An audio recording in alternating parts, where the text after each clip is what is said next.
और अब आखिर में आज के इतिहास पर नजर डालते हैं। वर्ष 1953 में आज पहली बार वैज्ञानिकों ने जीवन के राज खोले थे। ब्रिटेन की कैम्ब्रिज यूनिवर्सिटी के दो वैज्ञानिकों जेम्स डी वॉटसन और फ्रांसिस क्रिक ने हमारे शरीर की कोशिकाओं में मौजूद डीएनए के बारे में एक लेख प्रकाशित किया था। इस लेख में पहली बार दुनिया के सामने वो सिद्धांत रखे गए जिनसे ये पता चला कि हर जीव में किसी न किसी रूप में जेनेटिक इंस्ट्रक्शंस यानी उत्पत्ति से संबंधित जानकारियां मौजूद होती हैं और ये जेनेटिक इंस्ट्रक्शंस एक पीढ़ी से दूसरी पीढ़ी में ट्रांसफर होते हैं यानी आगे बढ़ते हैं।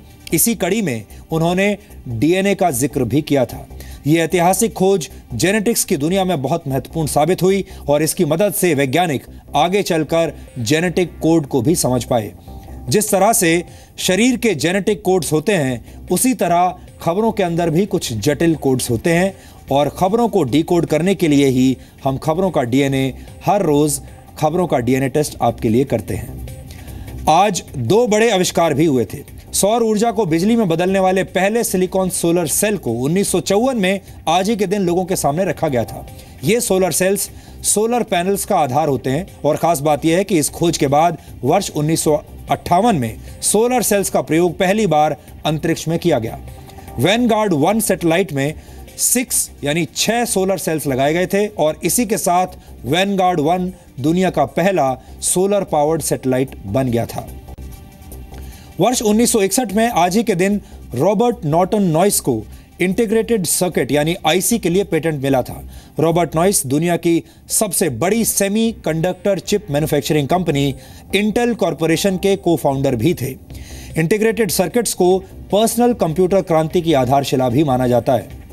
1983 में आज एक जर्मन पत्रिका ने हिटलर की विवादित डायरियां पहली बार प्रकाशित की थी और माना जाता है कि 1932 से 1945 के बीच खुद हिटलर ने इन डायरीज में दूसरे विश्व युद्ध का पूरा विवरण लिखा था। आज वर्ल्ड मलेरिया डे है और पूरी दुनिया में इस दिन अलग अलग कार्यक्रमों के जरिए मलेरिया की रोकथाम और उसके इलाज के बारे में लोगों को जानकारी दी जाती है।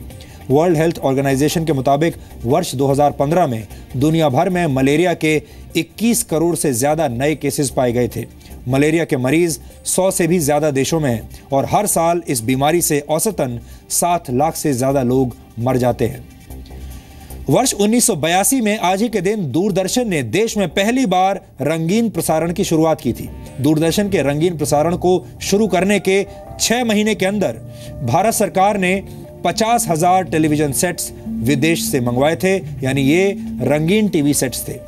हम लोग, बुनियाद, नुक्कड़, रामायण और महाभारत जैसे सीरियल्स ने दूरदर्शन की लोकप्रियता को बुलंदियों पर पहुंचा दिया था और वर्ष 1975 तक दूरदर्शन सिर्फ 7 शहरों तक सीमित था, लेकिन धीरे धीरे इसका दायरा बढ़ता चला गया और भारतीय शास्त्रीय संगीत के दिग्गज और अपनी ठुमरी से लाखों लोगों को दीवाना बनाने वाले बड़े गुलाम अली खान साहब का निधन आज ही के दिन वर्ष 1968 में हुआ था।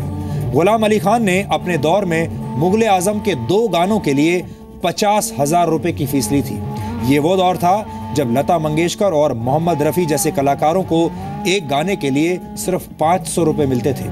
पटियाला घराने से ताल्लुक रखने वाले बड़े गुलाम अली खान को वर्ष 1962 में संगीत नाटक अकादमी अवार्ड और फिर पद्म भूषण से सम्मानित किया गया।